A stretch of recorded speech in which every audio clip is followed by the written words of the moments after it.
بسم اللہ الرحمن الرحیم۔ السلام علیکم۔ سچی کہانیوں میں خوش آمدید۔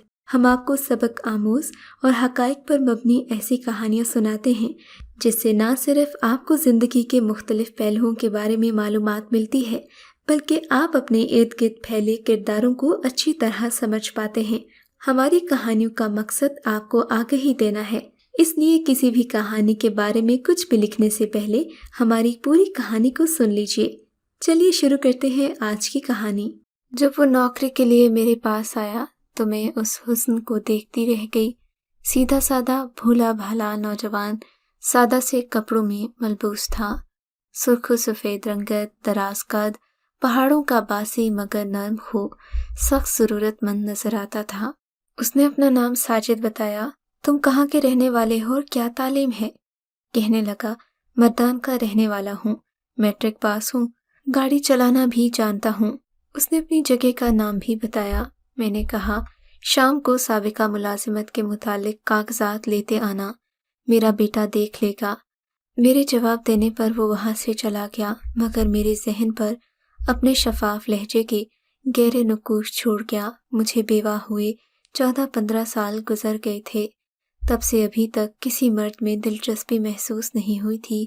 اپنے شوہر کی اچانک وفات کے بعد ان کا کاروبار سنبھالنے اور اپنے اکلوتے بیٹے افتخار کی پرورش کرنے میں لگی ہوئی تھی۔ اپنی ذات کے بارے میں سوچا بھی نہیں تھا۔ جب میرے بیٹے نے تعلیم مکمل کر لی تو اس نے اپنے والد کا بزنس سنبھال لیا، مگر پھر بھی مجھے فرصت نہیں ملی۔ چاہتی تھی کہ وہ مزید تعلیم کے لیے بیرون ملک چلا جائے۔